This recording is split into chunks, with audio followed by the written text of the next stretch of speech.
नमस्कार शेतकरी मित्रांनो. तर राज्यातील शेतकऱ्यांना पडलेला महत्त्वाचा प्रश्न म्हणजे शेतकऱ्यांचा सातबारा कोरा केव्हा होणार. तर शेतकरी मित्रांनो, या महत्त्वपूर्ण विषयावरती आपण आजच्या व्हिडिओमध्ये माहिती घेऊन आलो आहोत.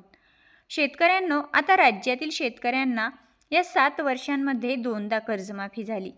यामध्ये 2017मध्ये 1.5 लाखांची कर्जमाफी देण्यात आली, तर 2019मध्ये 2 लाखांची कर्जमाफी शेतकऱ्यांना देण्यात आली. परंतु या दोन्ही योजनांमध्ये रकमेच्या मर्यादेत कर्जमाफी दिल्याने यामध्ये अनेक शेतकरी त्या योजनेचा लाभच घेऊ शकले नाहीत. आणि आपण जर पाहिलं तर सद्यस्थितीत राज्यातील 24,73,000 शेतकऱ्यांकडे थकबाकी आहे. त्यांच्याकडे बँकांची 35,477 कोटींची थकबाकी आहे. आणि याच पार्श्वभूमीवर आता थकबाकीदार शेतकऱ्यांचाही सातबारा उताराच कोरा केला जाणार असल्याची माहिती आपल्याला राज्य शासनाच्या माध्यमातून मिळत आहे. मित्रांनो, आता शेतकऱ्यांवरती कर्जमाफी मागण्याची वेळच का आली?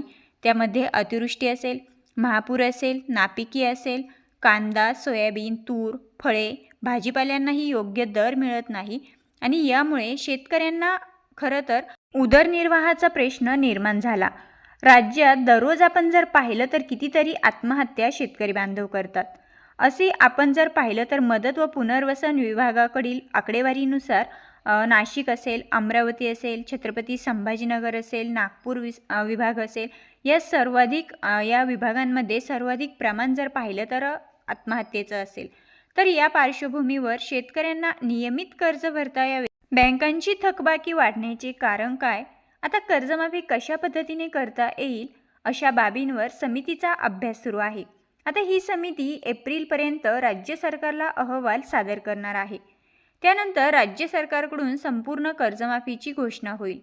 सध्या समितीने सहकार विभागाच्या माध्यमातून शेतकऱ्यांच्या थकबाकीची माहितीही मागवली आहे.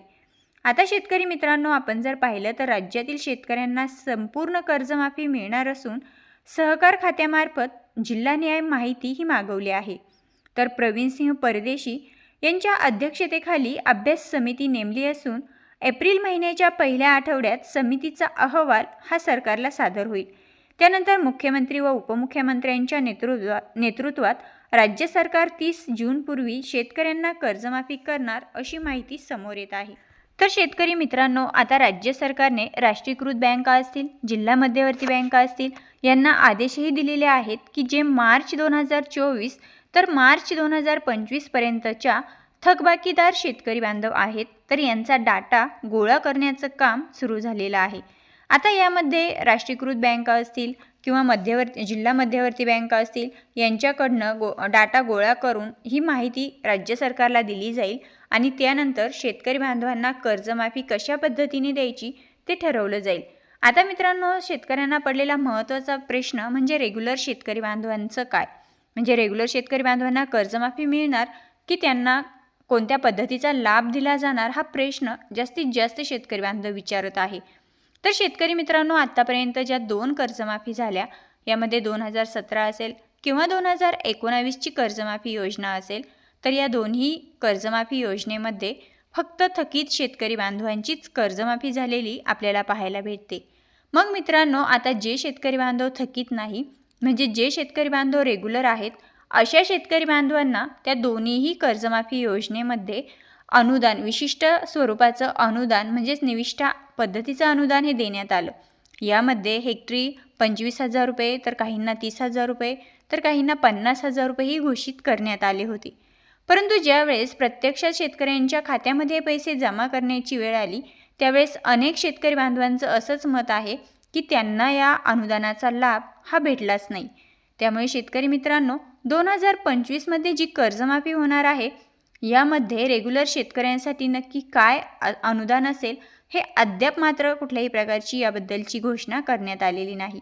परंतु ज्यावेळेस कर्जमाफीबद्दल संपूर्ण अपडेट समोर येईल, रेग्युलर शेतकरी बांधवांसाठी काय निर्णय घेतला आहे हीही माहिती समोर येईल, त्यावेळेस नक्कीच आपल्या यूट्यूब चॅनलच्या माध्यमातून शेतकऱ्यांपर्यंत माहिती पोहोचवण्याचं काम हे केलं जाईल.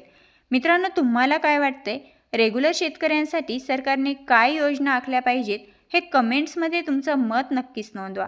पुन्हा भेटूया अशाच छान माहितीसोबत. तोपर्यंत मित्रांनो, नवीनच असाल तर नक्कीच सबस्क्राईब करा.